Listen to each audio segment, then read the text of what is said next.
Welcome to the By Way of Commandment podcast, a podcast dedicated to the study of the gospel of Jesus Christ and the finer points of his doctrine. Join us as we study the gospel through the scriptures and standard works of the Church of Jesus Christ of Latter-day Saints. Welcome back to the By Way of Commandment podcast. I am your host, Jacob Ryder, and I have a very special guest with me today. Some of you may know him. He is Blake Ostler. He is an author. He is a theologian and philosopher. And most importantly, he is an avid, faithful lover of Jesus Christ and his gospel, and a father and husband as well. And Blake, thank you very much for agreeing to be on the show today. Thank you. I appreciate that. I do want to ask a couple questions before we get started. Now, where exactly did your love of philosophy come into play? Did you always have a love of philosophy? Was this something that developed later in your life, or?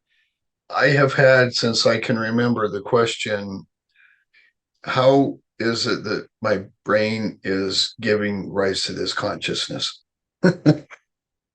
And as long as I can remember, I've always wondered, how is it that I'm morally responsible for anything that I do? How do I make free decisions if it's simply the way the collocation of chemicals in my brain just happened to fall out? I remember having that discussion as an eighth grader with one of my teachers who told me, you think too much. But my love of philosophy proper came in my junior year in high school when I read Zen and the Art of Motorcycle Maintenance, still the best-selling book on philosophy in the history of the world. Now, I suspect a lot of people have read this book, but most in your generation will not have read it and don't know what it is. It's a book by Robert Pirsig. Robert Pirsig taught philosophy in Montana. He had a break with reality. He had schizophrenic episodes. He had electroshock to his brain, which altered his personality and so forth. He had a son when he underwent this, and the book is about a motorcycle ride that he takes cross country with his son, and his son's trying to figure out who he is. And Robert Pirsig is trying to figure out who he is. And he gives us this delightful tale of the relationship between a father and son on motorcycles, and interlaces it with interesting observations about philosophy and real philosophers. And I was hooked. I rode motorcycles with my father, and we would go up Little Cottonwood Canyon just above the Salt Lake Valley, sit on a rock, and Dad would tell me how great it was to be a kid growing up in Sandy, Utah, or tell me how great it was to be in the Air Force and how he loved flying, things like that. My dad passed in 2019, so those discussions are close to my heart. Well, that's quite the story. I have a number of experiences with my own parents as well that I cherish quite a bit. They're still with me. They're still here, but growing up as a kid, learning from parents who want to take you under their wing and help you understand aspects of the world and reality and God's plan is some of my, looking back at, there's some of my favorite discussions I've had with my parents growing up. Cherish them while you have them. It happens sooner than you know. And it's like Neil Diamond said in his song, doesn't matter when we go, we're always done too soon. So yeah, ain't that the truth? Yeah. So this is your junior year of high school. This has started your path into philosophy, or at least studying philosophy in any serious sense. Where did you go from there? Because you still are young at this point in time. What conspired that got you to the point that you are writing books, you're writing articles, things of that nature? I wrote a paper my sophomore year in high school, starting out to disprove evolution. I'm just a sophomore in high school, and to do that, I read Joseph Fielding Smith's Man, His Origin, and His Destiny. But I did a good deal of study, and by the time I was through with my study, I was convinced that evolution was by far and away the best explanation that united a number of various scientific disciplines, and that Joseph Fielding Smith had no idea what he was talking about. He was the prophet at the time. And so there was a lot of reconciling to do. At the same time, I was tackling a great deal of anti-Mormon literature, the Tanners and other things, And so I had the benefit at the time of encountering issues one at a time, so I could do a deep dive when I encountered them. I didn't get a gish gallop like you get in the CES letter, just that doesn't argue anything well. It just throws so much at the wall, hoping something will stick. And so I worked through those issues one at a time. I developed, by the time I was a senior in high school, essentially what became the expansion theory of the Book of Mormon. I was well aware of changes that had been made to Revelations of Joseph Smith. I'd already studied about the translation process. And it's because of this intense cognitive dissonance that I had, because I'd had a very profound spiritual experience as a freshman. Okay. And I knew that I knew, but reconciling that I knew with what appeared to conflict with what I knew drove me. And I was all on my own. I didn't really have anybody. My parents weren't prepared to really address those issues with me. The bishops and church leaders that I knew didn't have the background to do it. And so I was on my own. And so I was making trips to the library. And see, we didn't have the internet back then. You got to understand this world. And so I was making trips up to the U of U library and the BYU library and picking up as much as I could to address these kinds of issues. And so that's what kind of drove me. I remember getting into an argument with one of my companions on my mission. He taught an investigator that the Book of Mormon is teaching that the Lamanites are the ancestors of all Amerindians. He didn't use Amerindians. He said, all Indians. And I said, that's not what this book says at all. And we got into an argument. I said, you shouldn't be teaching people. The book doesn't say this. I remember reflecting on that he was simply, spouting what he understood to be the case from what he'd heard from others. He hadn't really I'd already mapped out the Book of Mormon and knew that the entire story took place in an area about the size of Palestine. Okay. So I was already serious at that point. By the way, I wrote a paper as a sophomore in high school called Human Intelligence and Cranial Capacity, which won a national award and got published in a scientific journal, where I argued that cranial capacity or size has nothing to do with human intelligence. It's really the dendrite morphology, meaning the number of synaptic connections that are in a brain, the complexity that is really correlated with intelligence. And so that actually, and Stephen Gould actually contacted me. Stephen Gould was a biologist at Harvard at the time. Uh, um, and just as I was going on my mission, I actually got an offer of a scholarship to Harvard and had to turn it down because I'd already accepted my call. So I didn't wind up going to Harvard. But I was very serious the whole time. When I was on my mission, I wanted to read Isaiah in Hebrew and John in Greek. And so I'd already had 5 years of French, and I was in a French and Italian speaking area where I was teaching in both languages. And so I developed a system where I would take 10 words a day and 3 verbs with full conjugations and put them on a folded sheet of paper. And every time I got a few minutes, I would look it over.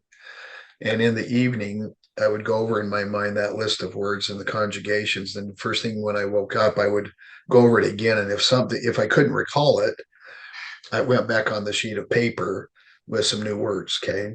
If I did recall it, I knew that it was in long-term memory and I had it. So after about 3 months of doing that in Greek, I picked up the Gospel of John, which is by far and away the simplest Greek in the New Testament, the most profound, but the simplest, and started reading with a dictionary. By the time I was through reading the 4 Gospels, I felt pretty, I was getting a lot more competent to where I could just read it without having to look up every word. And then I did the same thing to read Isaiah.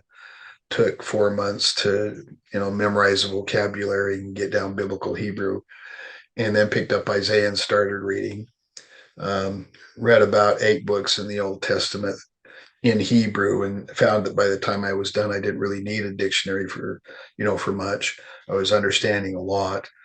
And And then Latin came easy because I already spoke, Italian, which is very close to Latin. And then Spanish came easy because they're both very close to Spanish and so forth. At the end of my mission president came to me and said there were a bunch of people in Milano. There was a German speaking area and nobody could teach them. And he came and said, "You learn languages easily. Will you memorize the discussions in German so we can teach these people?" So I memorized discussions in German.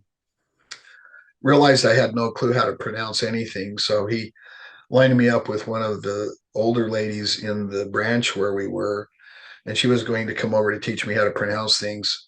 Milano is where I was, and that's the modeling capital of the world. Okay, and instead of the old lady, she sent her daughter, who was a model, and there she was waiting for us outside our apartment door.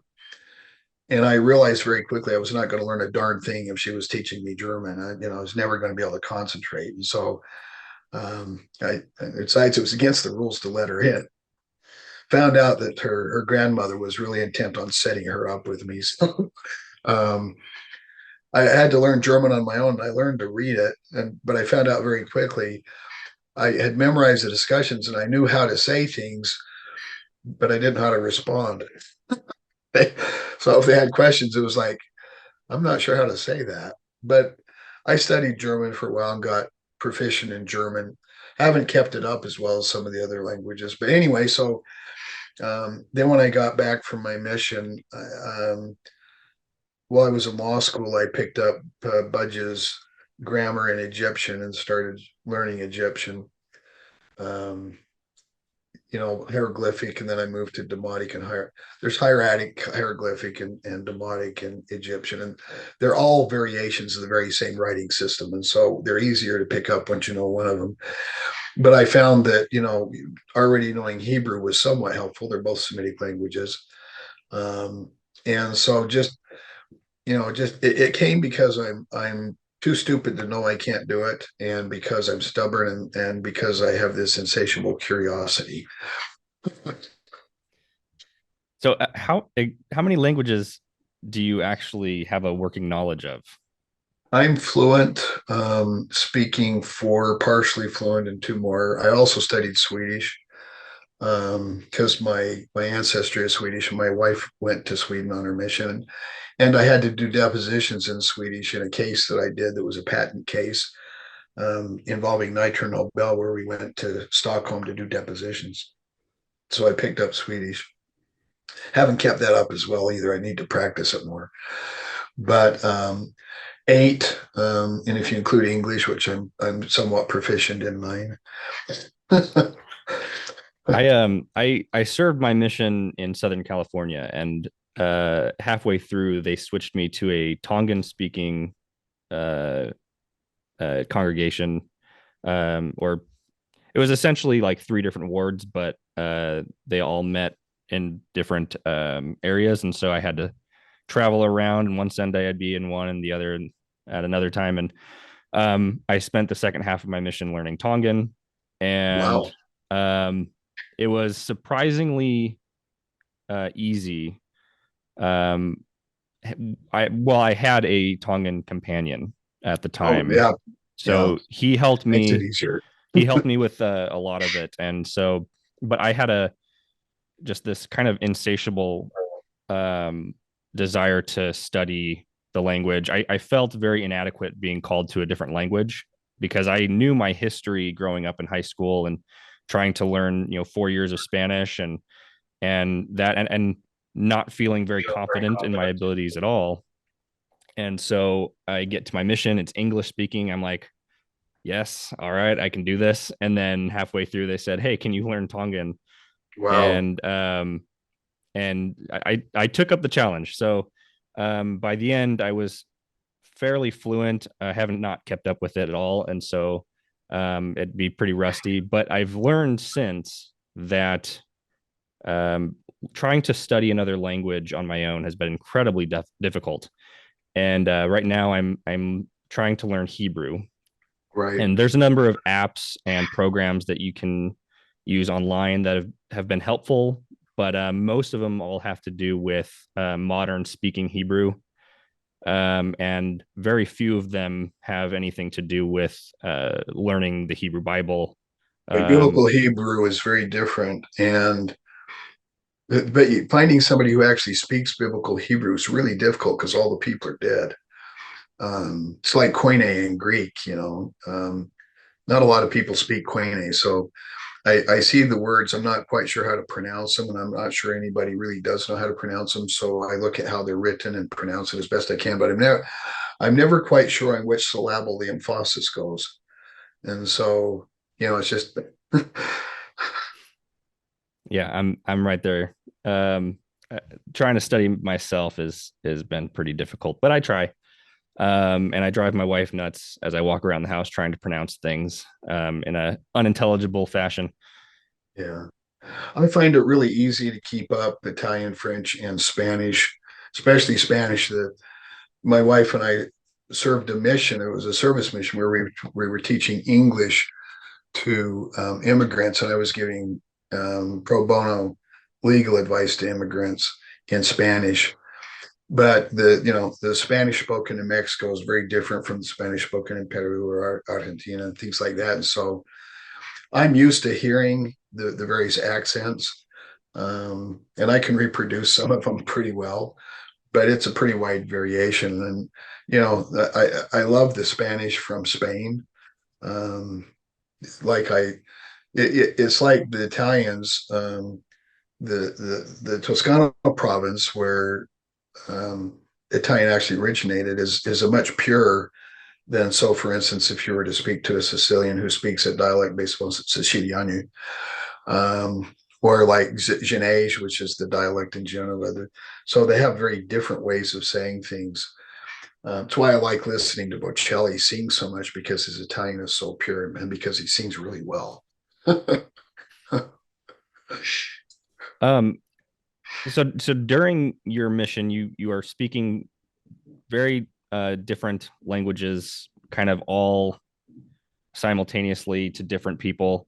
I would imagine that the various languages that you've come to study and learn have been incredibly helpful in reading a number of works by various philosophers and theologians. Yeah, I consider myself an expert on Kant. Getting Kant in the original, the Grundwerk in the original German was a real challenge. Um, and I read Thomas Aquinas and his works in Latin, which was really rewarding. By the way, I love Latin; it's such a logical language. Um, but reading so for people who don't speak another language, anyone who speaks another language knows that a language opens up an entire world of ability to understand nuance, expression. There are things that simply can't be translated. So for instance, if you're about to go out on stage and somebody says to you, break a leg, you don't go look up the semantic meaning of leg and how it's used in the vernacular in the area where you speak, and then look up break and figure out what is being said, because they're not literally saying break a leg. And it's those kind of nuances that you don't get. But even, when we do studies in biblical Hebrew, I see people making this kind of a fallacy, because meaning is determined by usage and how it is understood in the semantic range. And so I guess I'm very Wittgensteinian when it comes to meaning in that regard. We're playing various language games, and the language game is kind of, the rules of the game are determined by the people who play that game. Yeah. So I know you are a attorney. You've been an attorney for a long time. At what point did you study law after or before you studied philosophy? During, actually, I got a degree at BYU. I was really, efficient. I got my degree in about 2.5 years, but I took classes where the student teacher ratio was three teachers to one student. I was the only philosophy major on campus at the time. I was kind of a test case because they had just reinstituted the philosophy program after disbanding it years earlier. And at BYU, where I studied philosophy, I think they were kind of afraid of philosophy for two reasons. The first was they didn't want to increase the welfare rolls. And so you had to have another major along with a philosophy major if you were going to major in philosophy. And they had to be in a science or a business major. Okay. And you had to have two languages at a three proficiency level to be able to graduate. So what they were really doing, they were putting in barriers to anybody actually studying philosophy. I just happened to slip in between those barriers, and they didn't matter to me that much. But I had a number of classes where there were literally no tests or anything. The grade was dependent on having a publishable paper, where the publishable quality of the paper was proven by publishing it or having it accepted for publication. Okay, so I was very lucky. In my opinion, I received a world-class education. I loved all of the professors that I worked with, and I felt like they loved me and that they were invested in my success. When I went to the U of U, I had a joint program in jurisprudence or philosophy of law and law. I received a JD degree with a joint degree in jurisprudence. I co-taught philosophy of law classes, and I co-taught philosophy with Sterling McMurrin while I was there. And so, while I'm studying law, I'm also doing philosophy. As you can see, I'm a bit of a sadist. I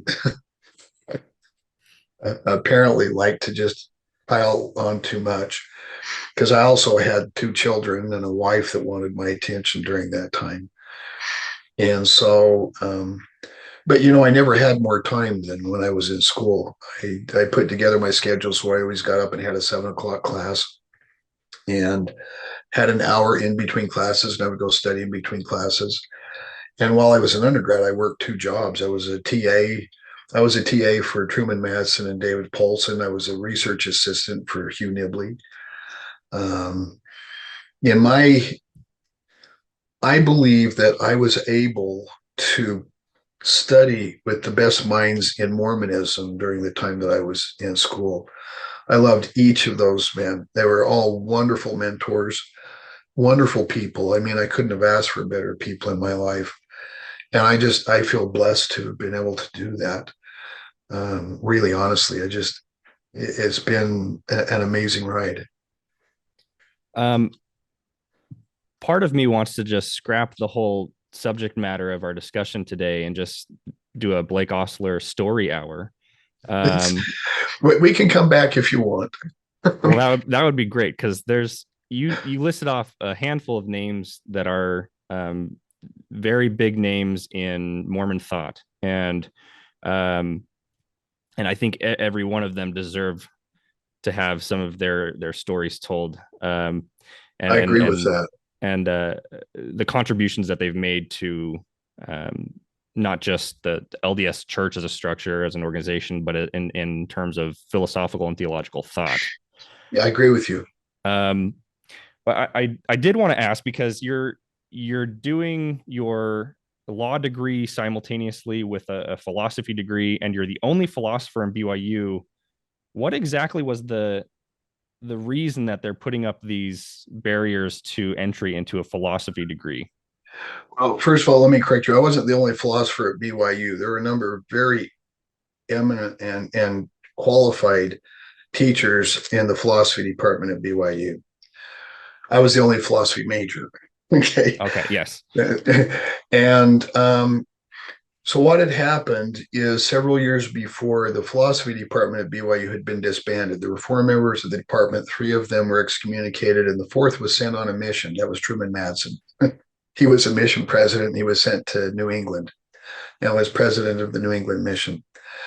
When he returned, he wanted to reestablish the philosophy department, and so they did it, but they did it within the religion department at BYU. As a result, every philosophy class had to begin with a prayer. Only religion classes and philosophy classes were required to begin with a prayer at BYU. And I think the fear is obvious. They were afraid that the philosophies of men would overrun the sound thinking and abilities of any person. realize that in philosophy, you're reading a very wide range of views with the greatest minds who have been able to express their views most persuasively in history. And nothing is off limits. It's so virtually anything can be considered within a philosophy class if it's a serious scholarly effort to express a worldview or put together an argument or whatever. It's very broad. I remember I was in a religion class. Joseph Fielding McConkie was my religion teacher, and he knew I was the only philosophy major on campus. And so he spent the entire hour lambasting philosophy and the philosophies of men and how they had corrupted the early church. And when he finished, with about 5 minutes to go, he said, "So, Brother Osler, I understand you're in philosophy. What do you have to say about that?" And I said, "Well, Brother McConkie, I think that's an interesting philosophy." And of course, he wasn't amused. I But can the entire imagine. class broke out laughing, and it didn't. He still gave me an A, but you see, there's no way to escape it. Everything is a philosophy, so it's extremely broad. Um, I think the second concern was a pragmatic concern. Philosophy majors tend to have a disproportionate number of people on welfare rolls. That's because, taking and putting out your shingle and say, "I'll give philosophical advice," doesn't go so well. And so they wanted to make sure that there would be some kind of marketable, serviceable degree that went along with it. They didn't have the crisis of paying back student loans that's been created only really since I was in school, when the federal government got into financing education, which continually drives up the price of education and puts students into deep debt. Okay, it's a mess. But they were concerned that people coming out were able to support themselves and a family. And it was probably a legitimate concern. So they required another major that would be serviceable. I was already interested. My primary reason for going into philosophy was to study the philosophy of mind and the mind body problem, issues of free will, moral accountability, and so forth. And there was a specialized degree that was offered the year that I started. And I think it was only offered during those years. There was a guy named Fox, Faux, who had persuaded BYU to create what he called a psychobiology major. Psychobiology was the study of the brain and how it related to behavior, which is exactly what I was looking for. So it was within the psychology department, and I took a psychobiology major along with my philosophy major. And I was wondering if I wanted to go into medicine, but I'd always known that God had it's an inside joke between God and me. I knew he made me to be a lawyer. It's just, it was a cruel thing for him to do, but he did it anyway. And I'm the only litigator I know that loved what I do. I loved being a litigator. I relished cross-examination. Honestly, I I remember I cross-examined this guy, and I had a method of cross-examination where I knew I would set people up. So I'd have taken their depositions. I had exhibits, and I would ask them questions where within the first 15 questions, I knew they were going to disagree with me. And I was going to have either their deposition or in the document to just nail them with it. And I had it set up so it would happen 3 times. So the rest of my examination, I would ask them a question. And if they were starting to give me an answer I didn't want, I would just start reaching for their deposition, and they would give me everything I wanted. And so um, I love cross examination. The the bottom line of being an attorney, I practiced for 38 years. I did over 100 trials, and I'm proud of my win loss record. I'm proud of the work I did. I got to choose my clients. I was blessed that I didn't have to just take what came into me. I got to choose among clients and say, this is the interest that I want to represent. And I had some very good clients. I represented almost all of the school districts in the state with their outside litigation and advised them. And I charged nearly $400 an hour less to my education clients than to my commercial clients, just so you know. Um, but I really enjoyed it.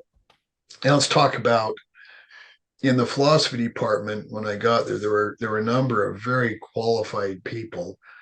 But I took a natural affinity to a class that David Polson was teaching. He was teaching a class on Kierkegaard. It was a seminar that he was teaching, an upper level seminar. And I took his class. I really enjoyed David. I thought he was incredible. And then after that class, I became a teaching assistant to David. David has both a degree in law from Chicago, number one in his class, and also a PhD from Michigan in philosophy. I think he may be the brightest person I've ever known. As a T, I remember sitting in classes, he put down a syllogism that had 22 premises. Being able to, and he did it off the top of his head, just thinking it through. Okay. That's like playing chess at a level where you see 5 steps ahead. It's genius level stuff. I remember sitting there just thinking, this guy is off the charts brilliant. But he was Yeah, so that's humble. nuts. Did you ever meet David? No, I never have. He was humble. He was faithful. Um, what a wonderful guy. I was so blessed to be able to be with him. And I really, and David and I co-wrote a number of papers together, kind of cross-germinated ideas for papers we were writing on our own. And I consider, it was just a real pleasure to be able to work with David. He died, I believe, in 2020. Um, I miss him. Even after I graduated, we continued to work with each other and be with each other. Truman Matson I met when I took an ethics course. It was an upper division ethics course. And what a, it was just so enjoyable. Truman is engaging, just a brilliant personality. And he took his PhD at Harvard.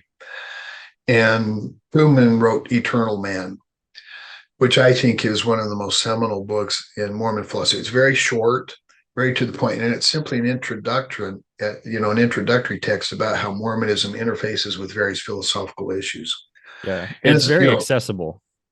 very accessible. Yeah. Yeah. I mean, that's a real talent.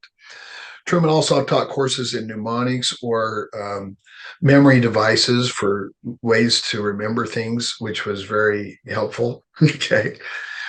Um, Truman would have his students over to his home where we would eat together and with his wife Anne and just sit and talk. And he learned to do that at Harvard because a large part of an education is sitting and having these kind of colloquies with professors with feedback, direct, answers and challenges. So student puts forth a position and the professor inevitably will say, well, what about this? you know, and it's the challenge in learning to think that is really, really essential. Um, Truman was the Richard L. Evans Chair of Christian Understanding, which means that each year he had about $1 million at his disposal to spend. And he would put together symposia, and I worked with him very closely on those things. Before I left BYU, Hugh Nibley found out that I could read Greek, Hebrew, and Latin. And the BYU library had just received a large number of texts in the Patrologia Latina and the Patrologia Greca, which are two separate volumes, hundreds of volumes each.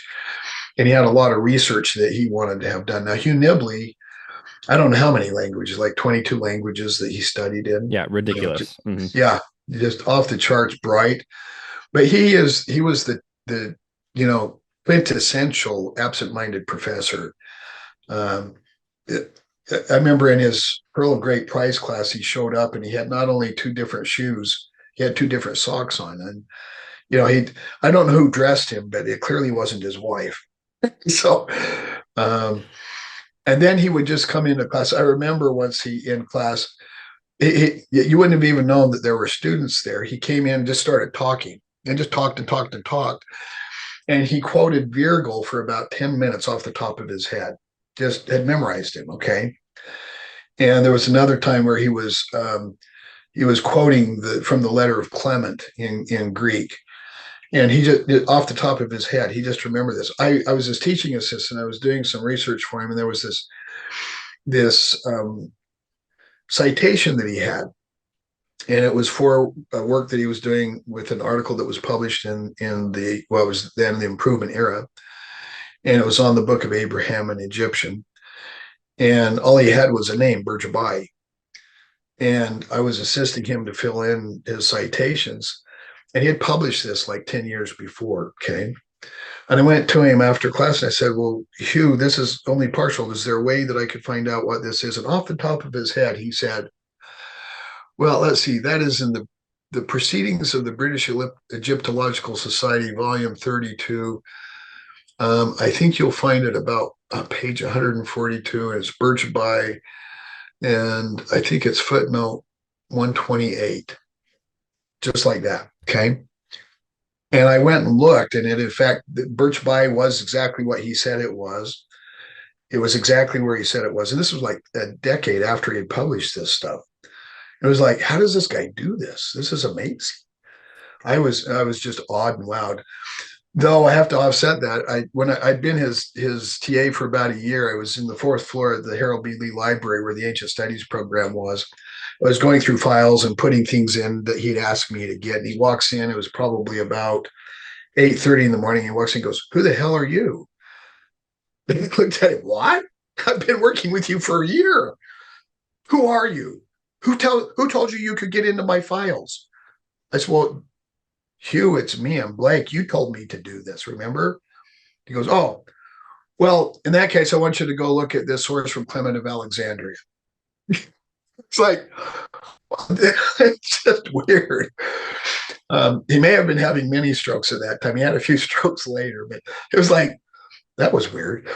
But he was not a people person. He genuinely may not have remembered who I was after working with him every day for a year. So That's wild. Yeah.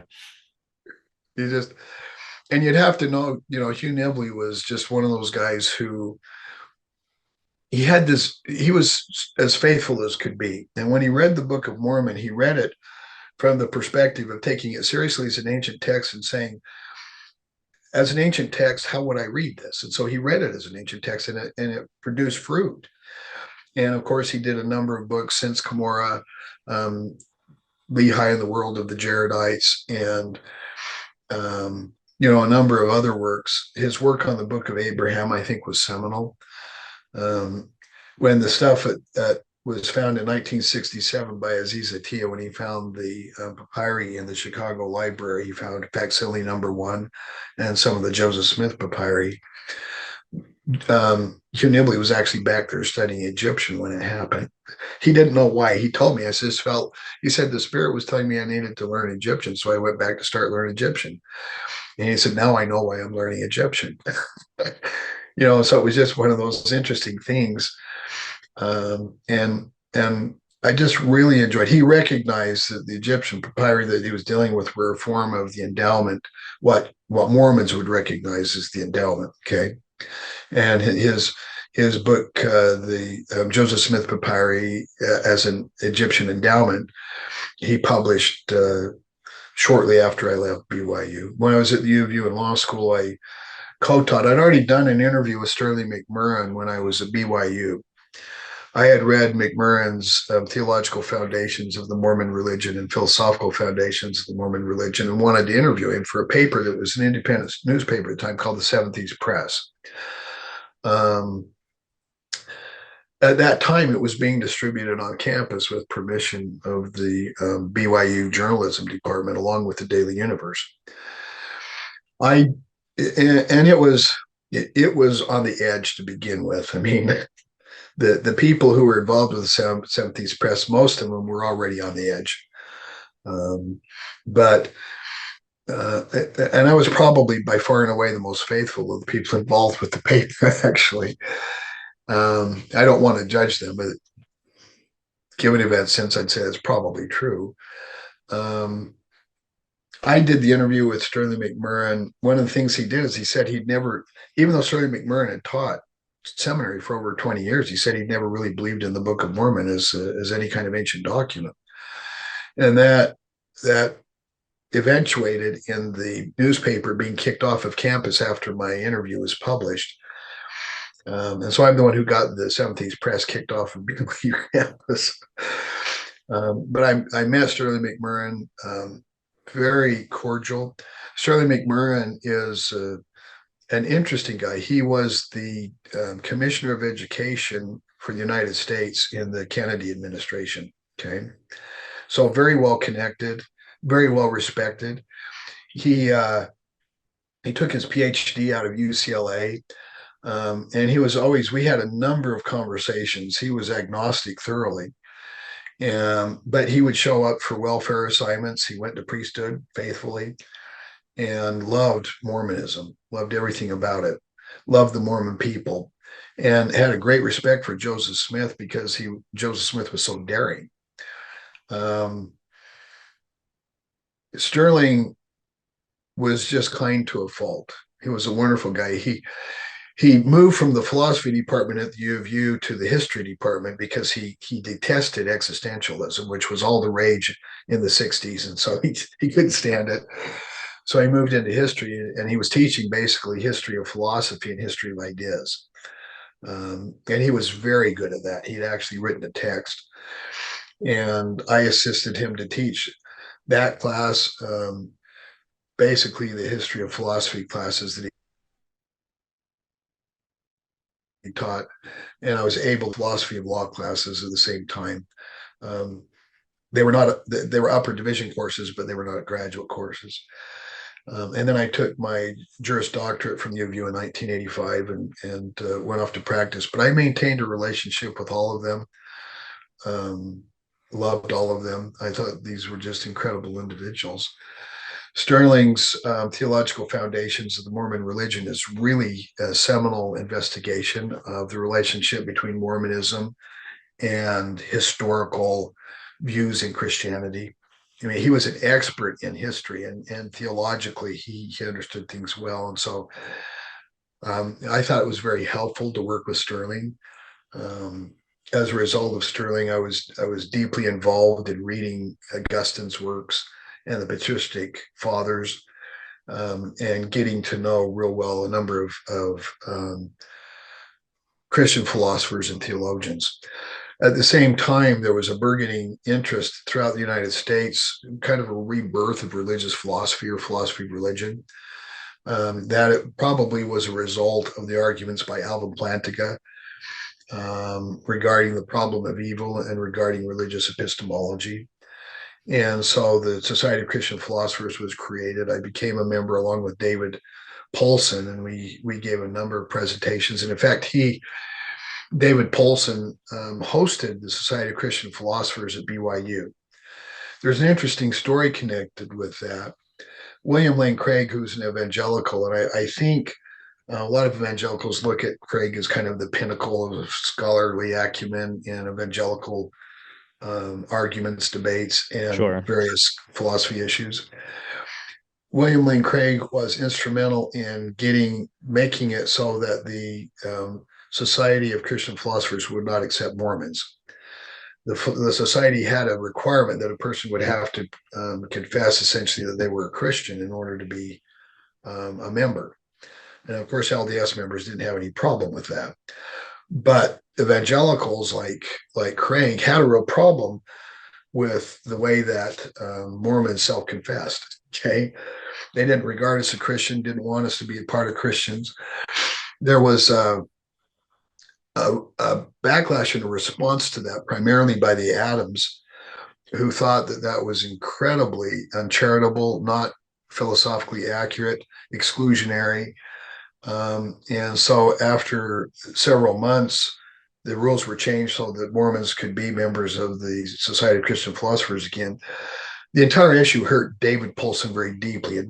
He'd worked closely with the Society of Christian Philosophers and had contributed a lot. And I know he was personally hurt by the actions that were taken. I lost a great deal of respect for William Lane Craig as a result of that kind of an action. Saw how really petty and small the view was, and didn't appreciate it at all. I was grateful for the work of others, and there were a number. I mean, there were hundreds of members and the leadership of the Society of Christian Philosophers that had taken over from those that had previously been there, that were having none of that. And so, it's not like Mormons were without allies within the Society of Christian Philosophers. As a result, I think largely of that, when the Society of Mormon Philosophy and Theology was created, it was created at Yale University with the instrumental help of the Adams, Marilyn and her husband, who were very helpful. We had a large conference back there. Truman Madsen was there. David Paulson was there. There were a dozen luminaries in philosophy of religion that also attended from around the world, really. And we had more than 50 people who were interested, and amazingly enough, in Mormonism and philosophy and theology. So, I think some good came out of that eventually. And I was involved with that, as were David. You had a lot of other people that were instrumental. That since has folded for a number of reasons. And right now, I think we are in a downturn. Both the Society of Christian Philosophers, I think, is really merely a shadow of what it used to be, both in terms of membership and in terms of the people who are contributing. And the Mormon philosophy and theology has just folded as well, basically because it has no institutional support. There's no one really at BYU, UVU, Utah State, any of the other satellites, even the religious studies programs, that wouldn't support it. And the religious studies programs are very interesting to me because religious studies programs tend to default to just being kind of what would I call them, critical history, with some studies in philosophy and theology on the side. They're not rigorous, in my opinion, in that sense. And so what they're really studying is kind of the sociology of religion. And so that's kind of what has taken their place. You get these endowments for Mormon studies, and they're really in religious studies and not really in philosophy, or not really in theology. Certainly not in biblical studies, that kind of a thing. So that's kind of the current status of studies in philosophy and theology regarding Mormonism at the present time. I was on the board for the Society of Mormon Philosophy and Theology, which, it endured, I think, for 18 years. So it had a good run, but we can't find enough support these days. The support for that kind of a thing just seems to have evaporated. There's still some people who are interested, but it's not a critical mass that would be sufficient to support it. So that's where we stand. This might be a somewhat tangential question, but related. Do you see a similar trend in the general lay membership of various Christian denominations and Latter-day Saint religion as well, in how we emphasize or have maybe de-emphasized a rigorous study of theology